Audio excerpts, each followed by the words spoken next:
The mining station on Kepler 442b shook violently as another impact struck the outer hull. Emergency lights bathed the corridors in angry red while sirens wailed through the metal passages.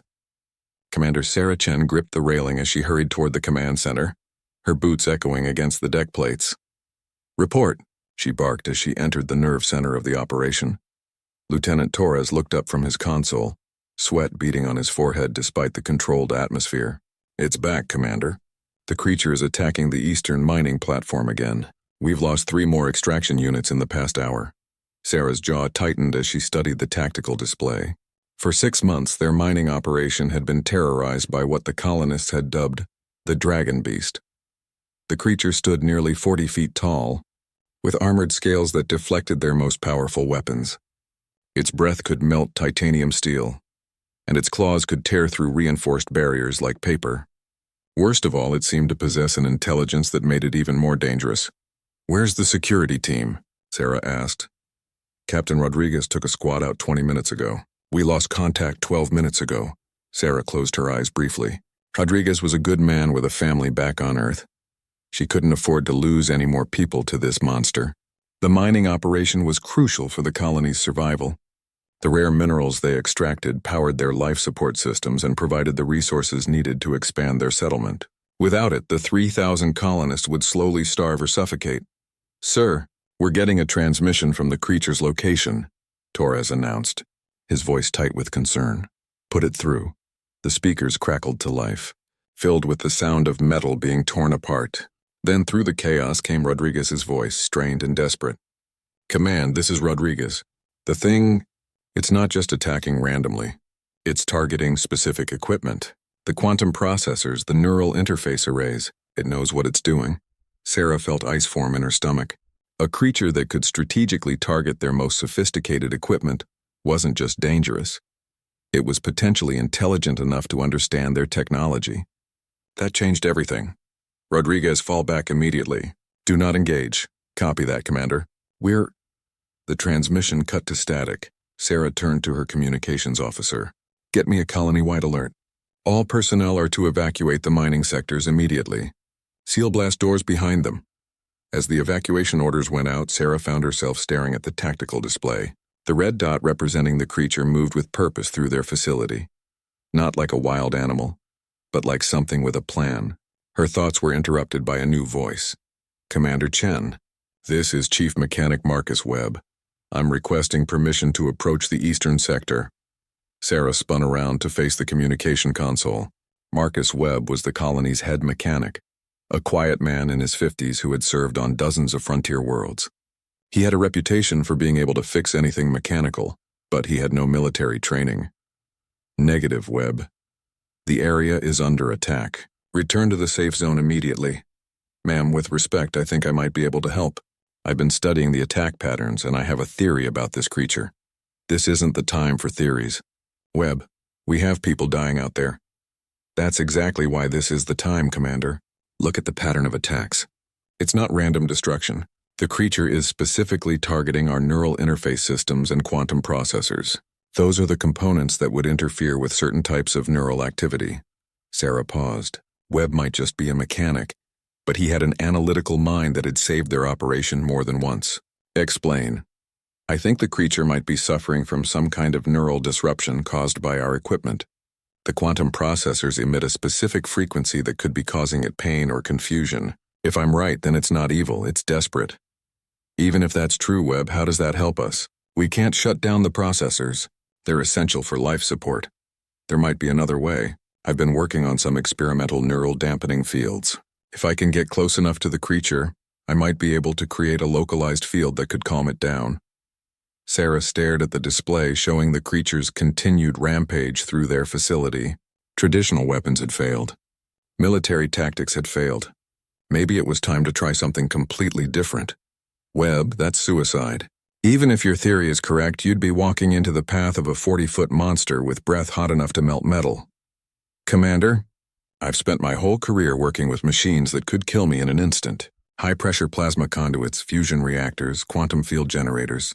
I know how to approach dangerous things carefully. And if I'm right about the neural disruption, then the creature might not be as aggressive once I can establish the dampening field." Sarah looked around the command center at her staff. They were good people, but they were running out of options. Every minute they waited, more equipment was destroyed and more lives were at risk. She thought about the 3,000 colonists depending on them, about the families who had traveled light years to build a new life on this world. "What do you need?" she finally asked. "I need access to the portable neural interface unit from Lab 7, and I need someone to create a distraction to draw the creature away from the eastern entrance. If I can approach from the maintenance tunnels, I might be able to get close enough to test my theory. Webb, if this doesn't work, then we're no worse off than we are now, Commander. But if it does work, we might finally have a solution that doesn't involve trying to kill something that might just be scared and in pain." Sarah made her decision. Sometimes leadership meant taking calculated risks, even when the stakes were impossibly high. She activated the colony-wide communication system. "All units, this is Commander Chen. We're implementing Emergency Protocol 7. Security Teams Alpha and Beta create a diversion at the western platform. Engineering teams, prepare the maintenance tunnel access for Chief Webb. All other personnel, maintain safe distance and stand by for further orders." As the colony mobilized around Webb's desperate plan, Sarah found herself hoping that the quiet mechanic's intuition about machines might extend to living creatures as well, because if he was wrong, they might lose not just their mining operation but one of their most valuable people in the process. The mining station on Kepler 442b shook violently as another impact struck the outer hull. Emergency lights bathed the corridors in angry red while sirens wailed through the metal passages. Commander Sarah Chen gripped the railing as she hurried toward the command center, her boots echoing against the deck plates. "Report," she barked as she entered the nerve center of the operation. Lieutenant Torres looked up from his console, sweat beading on his forehead despite the controlled atmosphere. "It's back, Commander. The creature is attacking the eastern mining platform again. We've lost 3 more extraction units in the past hour." Sarah's jaw tightened as she studied the tactical display. For 6 months, their mining operation had been terrorized by what the colonists had dubbed the Dragon Beast. The creature stood nearly 40 feet tall, with armored scales that deflected their most powerful weapons. Its breath could melt titanium steel, and its claws could tear through reinforced barriers like paper. Worst of all, it seemed to possess an intelligence that made it even more dangerous. "Where's the security team?" Sarah asked. "Captain Rodriguez took a squad out 20 minutes ago. We lost contact 12 minutes ago." Sarah closed her eyes briefly. Rodriguez was a good man with a family back on Earth. She couldn't afford to lose any more people to this monster. The mining operation was crucial for the colony's survival. The rare minerals they extracted powered their life support systems and provided the resources needed to expand their settlement. Without it, the 3,000 colonists would slowly starve or suffocate. "Sir, we're getting a transmission from the creature's location," Torres announced, his voice tight with concern. "Put it through." The speakers crackled to life, filled with the sound of metal being torn apart. Then through the chaos came Rodriguez's voice, strained and desperate. "Command, this is Rodriguez. The thing, it's not just attacking randomly. It's targeting specific equipment. The quantum processors, the neural interface arrays. It knows what it's doing." Sarah felt ice form in her stomach. A creature that could strategically target their most sophisticated equipment wasn't just dangerous. It was potentially intelligent enough to understand their technology. That changed everything. "Rodriguez, fall back immediately. Do not engage." "Copy that, Commander. We're—" The transmission cut to static. Sarah turned to her communications officer. "Get me a colony-wide alert. All personnel are to evacuate the mining sectors immediately. Seal blast doors behind them." As the evacuation orders went out, Sarah found herself staring at the tactical display. The red dot representing the creature moved with purpose through their facility. Not like a wild animal, but like something with a plan. Her thoughts were interrupted by a new voice. "Commander Chen, this is Chief Mechanic Marcus Webb. I'm requesting permission to approach the eastern sector." Sarah spun around to face the communication console. Marcus Webb was the colony's head mechanic, a quiet man in his 50s who had served on dozens of frontier worlds. He had a reputation for being able to fix anything mechanical, but he had no military training. "Negative, Webb. The area is under attack. Return to the safe zone immediately." "Ma'am, with respect, I think I might be able to help. I've been studying the attack patterns, and I have a theory about this creature." "This isn't the time for theories. Webb, we have people dying out there. That's exactly why this is the time, Commander. Look at the pattern of attacks. It's not random destruction. The creature is specifically targeting our neural interface systems and quantum processors. Those are the components that would interfere with certain types of neural activity. Sarah paused. Webb might just be a mechanic, but he had an analytical mind that had saved their operation more than once. Explain. I think the creature might be suffering from some kind of neural disruption caused by our equipment. The quantum processors emit a specific frequency that could be causing it pain or confusion. If I'm right, then it's not evil, it's desperate. Even if that's true, Webb, how does that help us? We can't shut down the processors. They're essential for life support. There might be another way.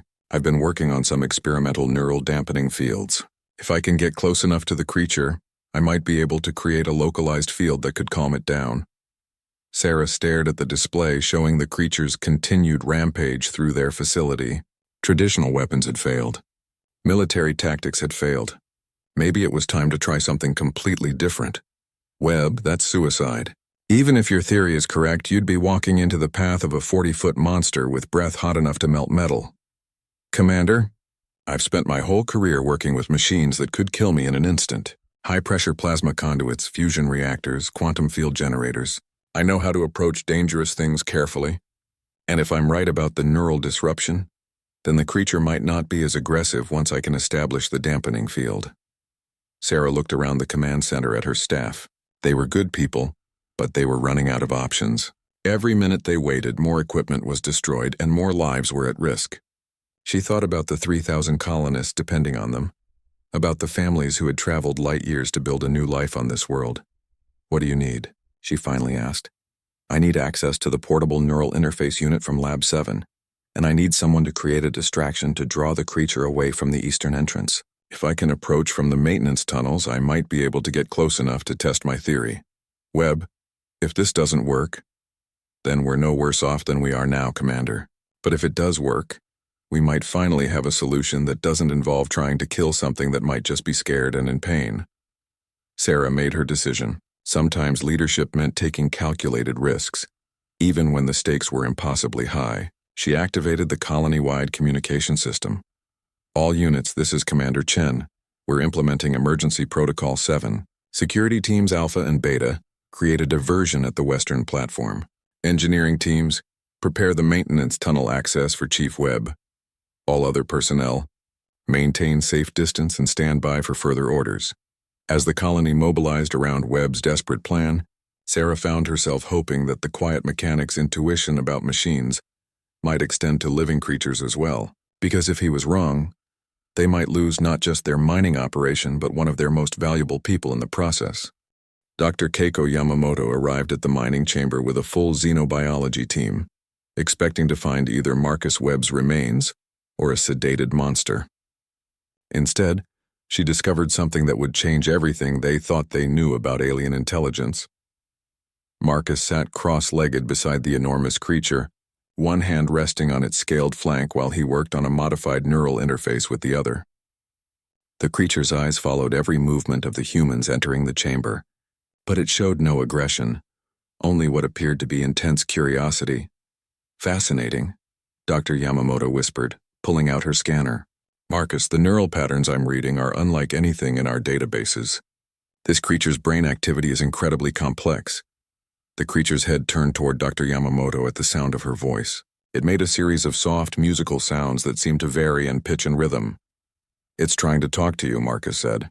I've been documenting different sound patterns for the past hour. Some seem to be responses to specific words or situations. Dr. Yamamoto activated her linguistic analysis program. The sounds show clear patterns consistent with language structure. There are repeated phonemes and what appear to be grammatical markers. Commander Chen's voice came through their headsets. What's your assessment, Doctor? Are we dealing with a sentient being? Commander, this creature is not only sentient, it's highly intelligent. The neural complexity I'm reading suggests cognitive abilities that might exceed human levels in some areas. The creature suddenly lifted its head and made a long, complex vocalization. Dr. Yamamoto's equipment lit up with activity. Marcus, it's responding to our conversation about intelligence. I think it understands more than we realize. Marcus had been thinking about the same thing. He pulled out his personal tablet and activated a simple mathematical display. He showed the creature the equation 2 + 2 = 4. The creature studied the display for a moment, then used one of its claws to trace symbols in the dirt of the chamber floor. The symbols were clearly mathematical, and the creature had written the equation for the Pythagorean theorem. Dear God, Dr. Yamamoto breathed. It's not just intelligent. It's mathematically sophisticated. Marcus felt a chill of excitement and fear. They weren't just dealing with an alien animal or even a sentient being. This creature might represent a level of intelligence they had never encountered before. The creature noticed their reaction and began creating more complex symbols in the dirt. Dr. Yamamoto's scanner worked frantically to record everything. These are astronomical calculations, she announced. It's drawing star maps. Wait, these are star maps of this system, but from a perspective we've never seen. It knows the orbital mechanics better than our own navigation computers. The creature paused in its writing and looked directly at Marcus. It made a soft sound, then gently touched the neural dampening device with the tip of its claw. I think it's asking about the device, Marcus said. It wants to understand how it works. Against all safety protocols, Marcus showed the creature the technical specifications on his tablet. The creature studied them intently, then began drawing what appeared to be improvements to the design. Dr. Yamamoto's scanner was going wild. Marcus, the modifications it's suggesting would increase the efficiency by approximately 300%.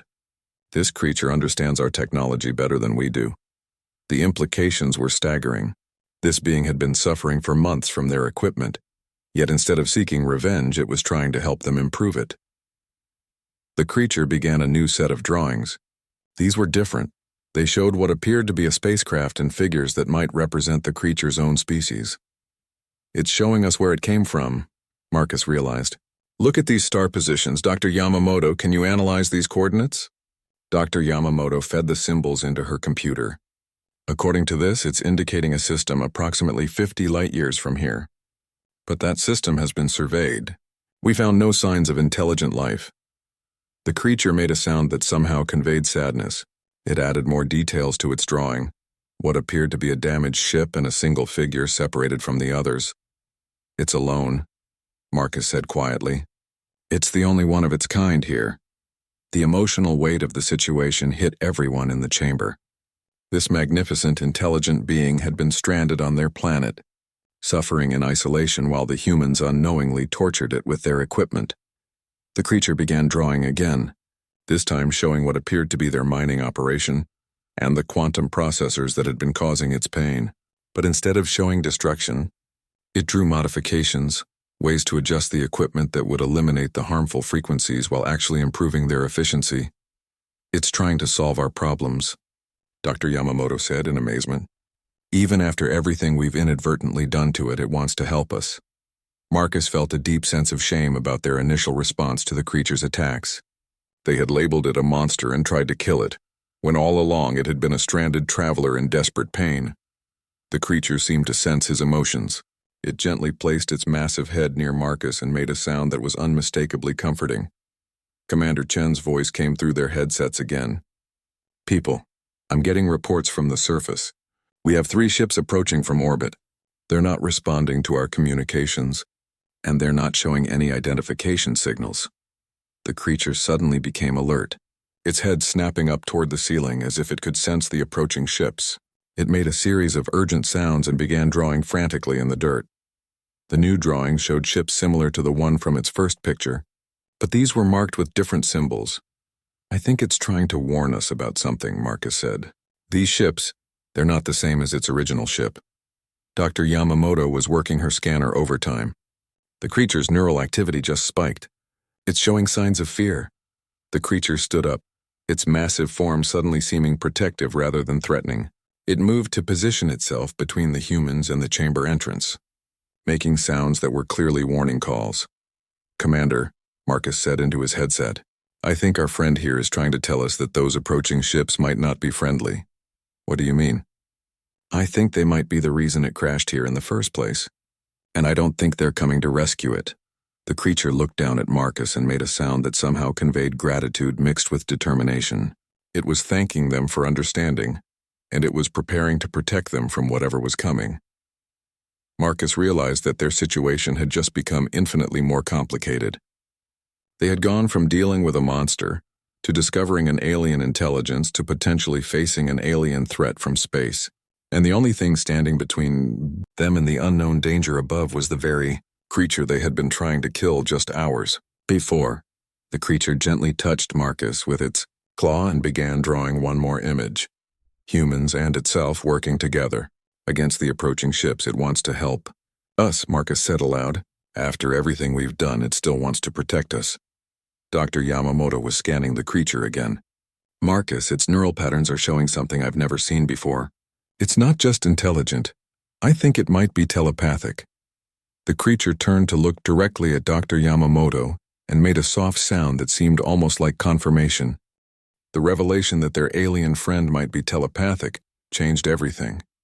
Marcus had suspected something beyond normal intelligence, but telepathy opened possibilities they had never considered. If it can read thoughts, Dr. Yamamoto said quietly, then it knows we never meant to hurt it. It knows we were just trying to protect our people. The creature, Marcus had started thinking of it as their guardian rather than the dragon beast, seemed to respond to their conversation. It approached Dr. Yamamoto slowly and gently touched her forehead with the tip of its claw. Dr. Yamamoto's eyes widened in shock, then filled with wonder. "Oh my God," she whispered. I can feel its thoughts. It's showing me images."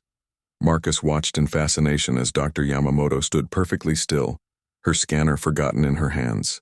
Her face showed a range of emotions: surprise, sadness, understanding, and finally determination. "What is it showing you?" Marcus asked. "Its name," Dr. Yamamoto said softly. "Its name is something like Zephyr, but the concept is much more complex. It means gentle wind that carries messages between stars, and it's showing me its people." She paused, tears forming in her eyes. "They're beautiful, Marcus. An entire civilization of beings like this one. They're explorers and healers, traveling between worlds to help other species develop safely." The creature, Zephyr, made a soft sound and shared more images with Dr. Yamamoto. "The ship's approaching," she continued, her voice becoming urgent. "They're from a different species, hunters. They've been tracking Zephyr across space. Its people tried to protect a world that was being harvested for resources. Zephyr's ship was damaged in the battle." Marcus felt anger building in his chest. "They're slavers?" "Worse," Dr. Yamamoto said. "They harvest intelligent species for their neural energy. They would see our colony as a rich source of food." Commander Chen's voice crackled through their headsets. "The approaching ships are entering our defensive perimeter. They're not responding to any communication attempts. All military personnel report to battle stations." Marcus looked up at Zephyr, who was watching him with those intelligent, concerned eyes. He realized that without their new friend's warning, the human colony would have been caught completely unprepared. "Zephyr," Marcus said, feeling slightly foolish for talking to a telepathic being aloud. "Can you help us fight them?" Zephyr touched Marcus's forehead as it had done with Dr. Yamamoto. Suddenly, Marcus's mind filled with images and concepts that were both alien and surprisingly clear. He saw Zephyr's ship, crashed in the mountains beyond the mining facility. The ship was damaged but not destroyed. More importantly, it contained technology that could help them defend against the approaching hunters. But there was a problem. Zephyr was still recovering from months of neural pain. Its telepathic abilities were only partially functional, and it would need time to fully heal before it could operate its advanced systems.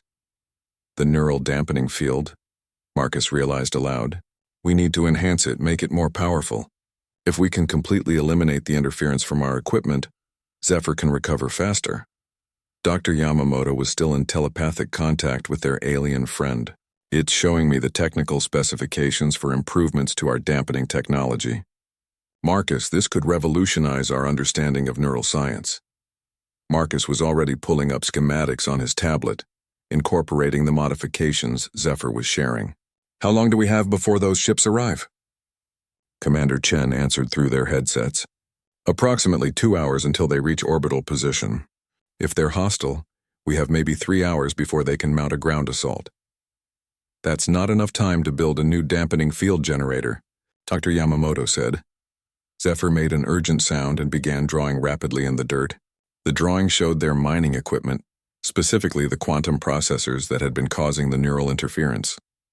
It's showing us how to modify our existing equipment, Marcus realized. We can reverse the quantum field polarization and turn the processors into neural amplifiers instead of disruptors. Dr. Yamamoto was studying her scanner readings. That's brilliant. Instead of fighting the creature's natural telepathic abilities, we could enhance them. Marcus was already planning the modifications in his head. I'll need access to the main processor array, and I'll need a team of technicians who can work fast. You'll have them, Commander Chen's voice confirmed. But Marcus, what exactly are we trying to accomplish here? We're going to help Zephyr heal completely, Marcus explained. And then we're going to ask for its help in defending our colony. Zephyr touched Marcus's mind again, sharing more images. This time Marcus saw the alien's true capabilities when it was healthy and unimpaired. The mental abilities were staggering. Not just telepathy, but telekinesis, energy manipulation, and what appeared to be limited precognition. Commander, Marcus said, his voice filled with new confidence. I think we might actually have a chance. But we need to trust our new friend completely. Over the next hour, Marcus worked frantically to modify the quantum processors, while Dr. Yamamoto continued her telepathic communication with Zephyr, the alien being provided guidance and encouragement, sharing technical knowledge that advanced their understanding of neural science by decades. As the modifications neared completion, Zephyr began to change. The discolored scales started to regain their natural luster, and the unsteady movements became more fluid and powerful. Most dramatically, its eyes began to glow with a gentle, steady light that seemed to radiate intelligence and purpose. The neural enhancement is working, Dr. Yamamoto reported. Zephyr's telepathic range is expanding rapidly. It's making contact with something. Zephyr suddenly became very alert, its head turning toward the sky. It made a series of complex sounds, then touched both Marcus and Dr. Yamamoto to share what it was experiencing. Through the telepathic link, they could feel the presence of the approaching hunter ships. The mental sensation was cold and predatory, like being watched by something that saw them only as resources to be consumed. But there was something else. Zephyr was reaching out across space, searching for something. Suddenly, its emotional state shifted to one of joy and relief. What is it? Marcus asked. Dr. Yamamoto's face lit up with hope. It found them. Zephyr's people. They've been searching for it. They're coming. Through the telepathic link, Marcus could sense the approaching rescue fleet, but they were still days away, while the hunter ships would arrive within hours. Zephyr turned to look at both humans, and they felt its determination and gratitude through the mental connection. It was going to protect their colony, even if it meant facing the hunters alone. No, Marcus said firmly. You're not doing this alone. We're going to help you. Zephyr tilted its massive head in what might have been curiosity. Your ship, Marcus continued. You said it's damaged but not destroyed. What would it take to get it operational? Through the telepathic link, Zephyr shared the technical requirements. The ship's main systems were intact, but it needed specific rare elements to power its defensive systems, elements that their mining operation had been extracting for months. Marcus smiled for the first time since the crisis began. Commander Chen, I need immediate access to our processed mineral stores. All the quantum phase crystals and neural conductive metals we've mined. What for? We're going to fix an alien spaceship. The journey to Zephyr's crashed ship took them through the rugged mountain terrain beyond the mining facility. Marcus rode in the lead transport vehicle, surrounded by crates of the rare minerals they had spent months extracting. Dr. Yamamoto sat beside him, maintaining telepathic contact with their alien friend who flew overhead, no longer the clumsy, pain-addled creature they had first encountered. With its neural abilities fully restored, Zephyr moved through the air with elegant grace. Its scales now shimmered with natural bioluminescence, and Marcus could feel the alien's mental presence like a warm, reassuring glow in the back of his mind. The ship is just beyond that ridge, Dr. Yamamoto announced, translating Zephyr's telepathic guidance. But Marcus, it's in worse condition than it initially showed us. As their convoy crested the hill, Marcus saw what she meant. Zephyr's ship was magnificent even in its damaged state. A sleek vessel that seemed to be grown rather than built, with organic curves that flowed like liquid metal. But massive sections of the hull were torn open, and one of its wing-like structures was completely severed. Zephyr landed beside the ship and made a sound that conveyed deep sadness. Through the telepathic link, Marcus felt the alien's emotional connection to the vessel. It wasn't just transportation, it was almost a living entity in its own right. "Can it be repaired?" Marcus asked. Zephyr touched his mind, sharing detailed technical images. The ship's biomechanical systems could regenerate, but they needed specific resources and, more importantly, they needed time. Time they didn't have. Commander Chen's voice crackled through their communications. "Transport teams, the hunter ships have entered our outer defense perimeter. We have maybe 90 minutes before they can begin ground operations." Marcus studied the damaged ship, his mechanic's mind automatically analyzing the problems and potential solutions. The main power core was intact, but the neural interface systems that allowed Zephyr to control the ship were severely damaged. "What if we don't try to fully repair it?" Marcus suggested. "What if we just focus on getting the defensive systems online?" Zephyr's emotional state shifted to curiosity, then understanding. Through the telepathic link, Marcus felt the alien considering the possibility. "It could work," Dr. Yamamoto said, translating the mental conversation. "But Zephyr would need to interface directly with our technology to bridge the gap between the damaged systems and the functional ones." Marcus was already opening the crates of processed minerals. "We've been mining neural conductive metals for months. If we can create a hybrid interface using both our technology and yours, we might be able to get your ship's weapons online." The next hour was a frantic blur of activity. Marcus found himself working with technology that seemed to respond to thought as much as physical manipulation. Zephyr guided him through the process, sharing knowledge of systems that operated on principles that challenged everything. He thought he knew about physics, the biomechanical components of the ship were alive in a way that human technology had never achieved. They learned, adapted, and even seemed to recognize Marcus as a friend after Zephyr introduced him telepathically. "This is incredible," Marcus breathed as he watched neural conductive cables actually grow and connect themselves to his improvised interface. "Your technology doesn't just operate, it thinks." Dr. Yamamoto was working on the ship's sensor array, guided by detailed mental instructions from Zephyr. "Marcus, I'm reading the approaching hunter ships on these sensors. There are 3 vessels, and they're heavily armed." Through the ship's restored sensors, they could see the hunter ships clearly for the first time. They were ugly utilitarian vessels that looked more like weapons platforms than spaceships. Everything about their design spoke of violence and predation. Zephyr shared more images through the telepathic link, memories of its people's encounters with these hunters.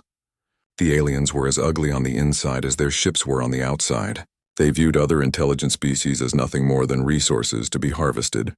"Commander Chen," Marcus called through his headset, "we need to evacuate the civilian population to the underground shelters. These hunters don't take prisoners." "Already in progress," the commander replied. "But Marcus, our defensive systems won't hold against those ships. We need options." Marcus looked at the partially repaired alien vessel. The main weapon systems were still non-functional, but some of the defensive shields were coming online. "Zephyr," he said aloud, knowing the alien could read his thoughts anyway, "your ship can't fight 3 hunter vessels alone. But what if we combined it with our colony's defenses?" The alien's response came not in words but in a flood of technical images. It was showing Marcus how the ship's shield generators could be networked with the colony's power systems to create a protective barrier strong enough to withstand the initial assault. "That's brilliant," Dr. Yamamoto said.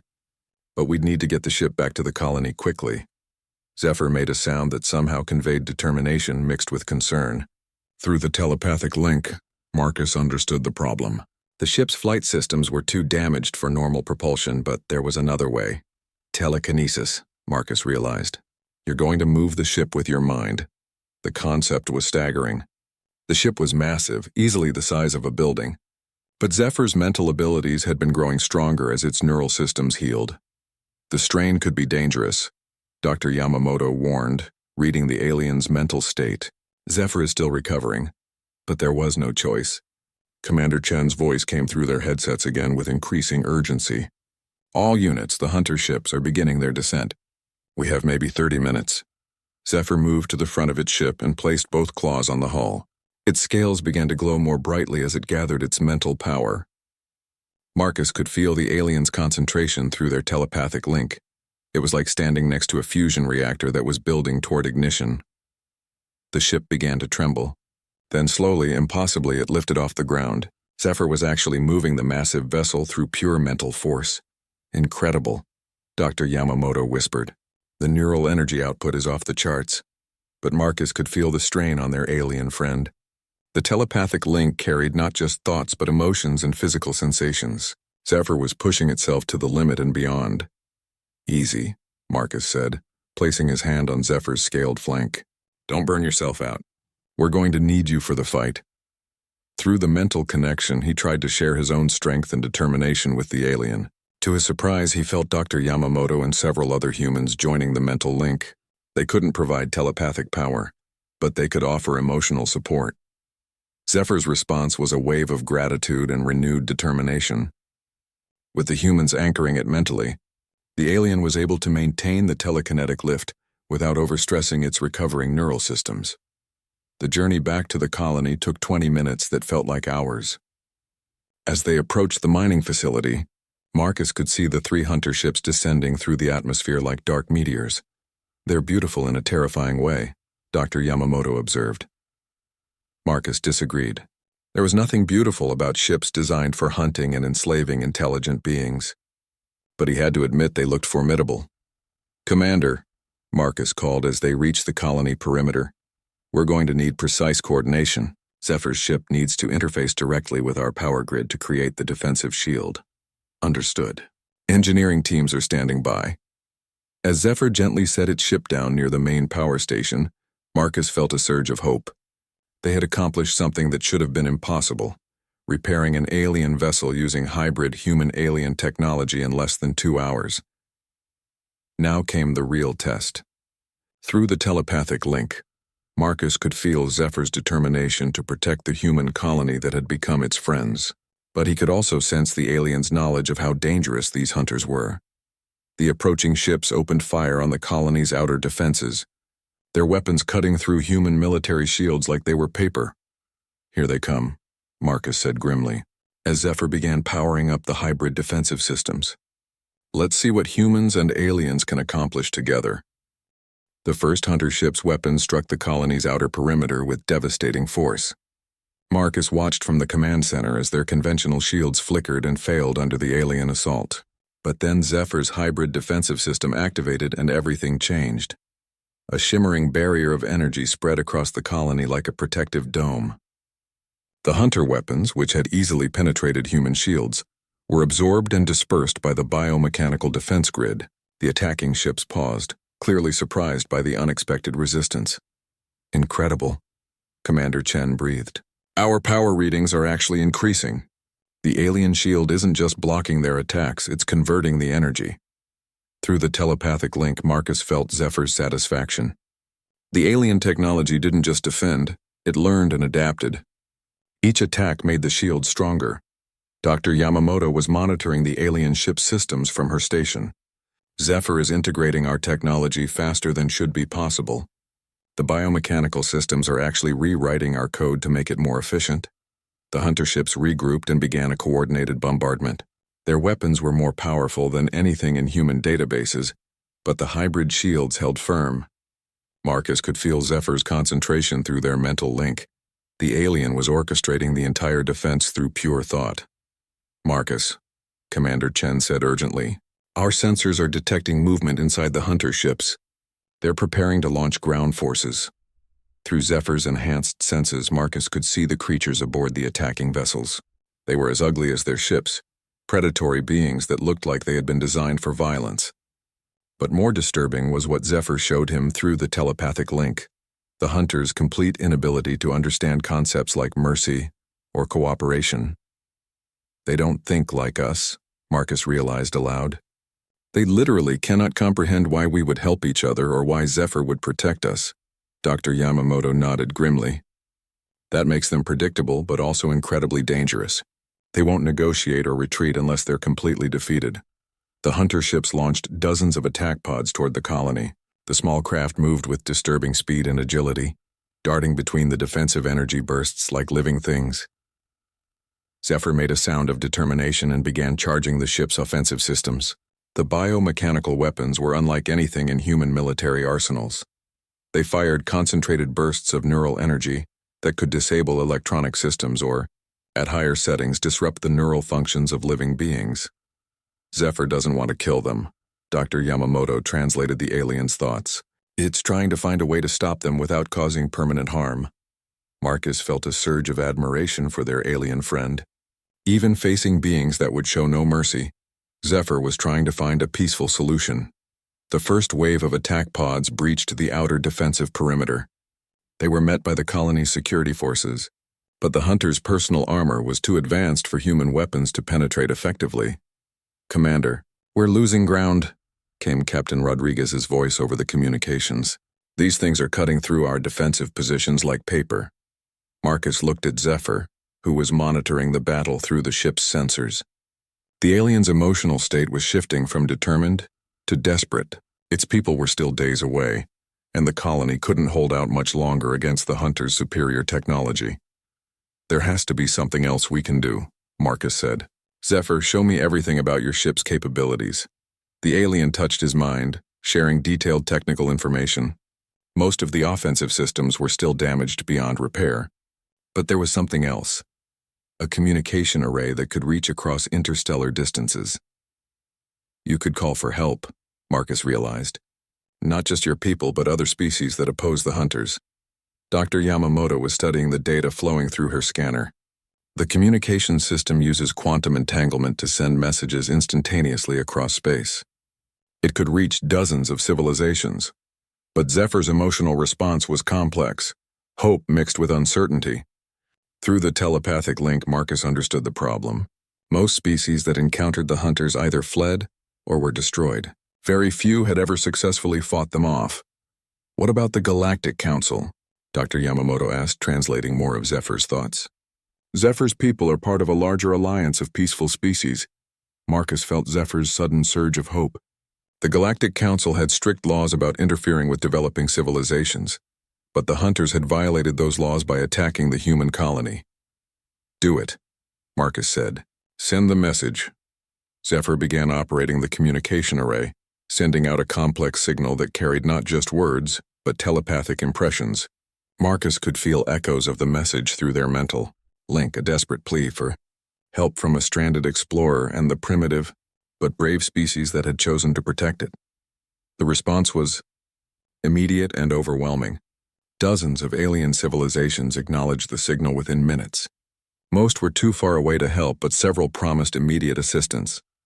3 different species are dispatching ships, Dr. Yamamoto announced excitedly, and the Galactic Council is ordering the hunters to withdraw immediately. But the hunters weren't listening to Galactic Council orders. If anything, the threat of outside intervention seemed to make them more aggressive. They launched a massive assault on the colony's defenses, determined to complete their harvest before help could arrive. The hybrid shields were beginning to strain under the concentrated attack. Marcus could feel Zephyr's exhaustion through their telepathic link. Maintaining the defensive grid was requiring enormous mental energy. "We need to buy more time," Commander Chen said urgently. "Help is coming, but it won't be here for at least 6 hours."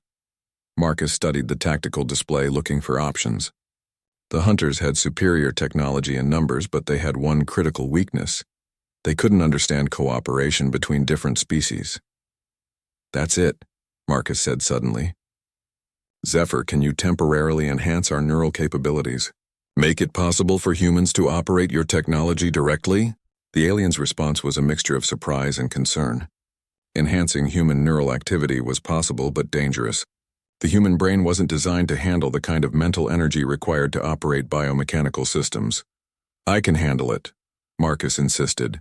"I've been interfacing with your technology for hours. I think I can learn to operate at least some of your ship's systems," Dr. Yamamoto immediately protested. "Marcus, the neural strain could cause permanent damage or even death. We don't know enough about the interaction between human and alien neurology." But Marcus had made his decision. The colony had 3,000 people, including children. If there was a chance he could help save them, he had to try. "Do it, Zephyr. Enhance my neural capabilities." The alien hesitated, then gently placed a claw on Marcus's forehead. The sensation was unlike anything he had ever experienced, as if his mind was suddenly connected to the entire universe. He could feel the biomechanical systems of the alien ship responding to his thoughts, waiting for his commands. Incredible, he breathed. I can sense every system on the ship, but the enhancement came with a price. Marcus could feel the strain on his neural pathways like electricity flowing through circuits that weren't designed to handle the current. The weapon systems, he said through gritted teeth. I can operate them now. Working together, Marcus and Zephyr began targeting the Hunter attack pods with surgical precision. The biomechanical weapons fired bursts of neural energy that disabled the alien craft without destroying them completely. It's working, Commander Chen announced. The Hunter ground forces are retreating to their ships, but Marcus could feel his enhanced neural capabilities beginning to overload his human brain. The connection to the alien technology was burning through his neural pathways like acid. Marcus, you need to disconnect, Dr. Yamamoto warned, reading the dangerous spikes in his brain activity. The strain is too much. Not yet, Marcus gasped. One more shot. I can disable their main ship. He focused all his remaining strength on targeting the largest Hunter vessel. The ship's neural weapon charged to maximum power and fired a massive burst of energy that struck the Hunter ship's command center. The effect was immediate and dramatic. The Hunter ship's systems began shutting down one by one as the neural disruption spread through its biomechanical components. The other two ships, seeing their flagship disabled, began withdrawing from the planet's atmosphere. Marcus collapsed as Zephyr quickly severed the neural enhancement. The last thing he saw before losing consciousness was the Hunter ships retreating toward space, defeated by the cooperation between species they couldn't understand. Marcus awakened in the colony's medical bay 3 days later, his head pounding but his mind clearer than it had ever been. Dr. Yamamoto sat beside his bed, monitoring his neural activity with equipment that looked suspiciously more advanced than anything they had possessed before. Welcome back, she said with a relieved smile. You've been unconscious for 72 hours. Zephyr has been maintaining a telepathic connection to monitor your recovery. As if summoned by her words, Marcus felt the familiar warm presence in his mind as Zephyr established their mental link. The alien's relief and joy washed over him like a gentle tide. The Hunters? Marcus asked, his voice hoarse. Gone, Dr. Yamamoto confirmed. The Galactic Council arrived 6 hours after you lost consciousness. 3 different alien species sent ships to help us. The Hunters were officially charged with violating interstellar law and banished from this sector of space. Through the telepathic link, Marcus could sense Zephyr's satisfaction. Justice had been served, but more importantly, the human colony was safe. What about Zephyr's people? They arrived yesterday, Dr. Yamamoto said, her eyes lighting up with wonder. Marcus, you should see their ships. They're magnificent, living vessels that move like schools of fish through space. And Zephyr's species? She paused, shaking her head in amazement. They're even more beautiful than we imagined. Marcus struggled to sit up, his body still weak from the neural strain. Where is Zephyr now? Outside, Dr. Yamamoto said. It hasn't left the medical facility since you were brought in. I think it blames itself for what happened to you. Marcus felt a surge of concern through the telepathic link. Zephyr was indeed feeling guilty about the neural enhancement that had nearly killed him. Tell Zephyr to come in here, Marcus said firmly. I want to talk to it. A few minutes later, Zephyr's massive form filled the medical bay entrance. The alien had to crouch down to fit through the doorway. But it moved with the fluid grace that Marcus remembered from their final battle against the Hunters. Through the telepathic link, Marcus felt Zephyr's complex emotions, relief that he was alive, guilt over the danger it had put him in, and gratitude for everything the humans had done. Stop feeling guilty, Marcus said aloud, knowing Zephyr could read his thoughts anyway. You saved our colony. We all made the choice to fight together. Zephyr gently touched Marcus's forehead with the tip of its claw, sharing images and emotions. Marcus saw himself through the alien's perspective, not as a primitive human, but as a brave and intelligent being who had risked everything to protect others. He felt Zephyr's deep respect and what could only be described as friendship. The neural enhancement changed you, didn't it? Dr. Yamamoto observed, studying her scanner readings. Your brain activity is different now. More complex, Marcus could feel the difference himself. His thoughts seemed clearer, more organized. and he could still sense the biomechanical systems in Zephyr's ship even from a distance. Through the telepathic link, Zephyr explained what had happened. The neural enhancement had created permanent changes in Marcus's brain structure. He would always retain some ability to interface with biomechanical technology, and his mental capabilities had been permanently expanded. "So I'm part alien now?" Marcus asked with a weak smile. Zephyr's response was a wave of gentle amusement. Not alien, but enhanced. The changes had unlocked potential that was already present in human neural structures. "There's something else," Dr. Yamamoto said. "The Galactic Council wants to meet with you. They're fascinated by what happened here. A primitive species successfully defending itself against the hunters through cooperation with a stranded alien." Marcus felt a chill of apprehension. "Do they want to study us like laboratory animals?" Zephyr quickly shared reassuring thoughts. The Galactic Council was genuinely impressed by humanity's actions. Most species either fled when confronted by the hunters or were destroyed trying to fight them alone. The humans' immediate acceptance of Zephyr and their willingness to work together had surprised even the most optimistic council members. "They want to offer us membership," Dr. Yamamoto continued. "Not full membership, we're still too young as a spacefaring species, but associate status. Access to basic technologies and protection under council law." Marcus looked at Zephyr, who was radiating approval and encouragement through their mental link. The alien clearly believed humanity was ready for this next step. "What about our independence?" Marcus asked. "We don't want to become dependent on alien technology." Through the telepathic connection, Zephyr shared the Council's philosophy. Advanced species were expected to help younger ones develop, but never to control or dominate them. The goal was to guide each species toward their own unique contributions to galactic civilization. Commander Chen's voice came over the intercom. "Marcus, if you're feeling up to it, there are some people here who want to thank you." Over the next hour, a steady stream of colonists visited the medical bay. Many of them brought their children who stared at Zephyr with wonder rather than fear. The alien seemed to enjoy the attention, making soft musical sounds that delighted the younger visitors. Marcus realized that everything had changed. The humans were no longer alone in the universe. They had an alien friend, potential allies among the stars, and access to technologies that would revolutionize their society. But more importantly, they had proven something to themselves and to the galaxy. When faced with an impossible situation, humans had chosen cooperation over violence, understanding over fear. They had risked everything to protect a stranger, and that stranger had become their salvation. "What happens now?" Marcus asked Zephyr through their telepathic link. The alien's response was complex, filled with images of possible futures. Zephyr's people would establish a small research station in the system, working with the human colony to develop new technologies. The Council would provide basic defensive systems to protect against future threats, and slowly, carefully, humanity would be guided toward taking its place among the stars. But there was something else in Zephyr's thoughts, a personal invitation. The alien wanted Marcus to come with it, to visit other worlds and meet other species. The neural enhancements would allow him to serve as a bridge between human and alien technology. "You're offering me a job," Marcus realized. Zephyr's amusement flowed through the mental link, not just a job, but a calling.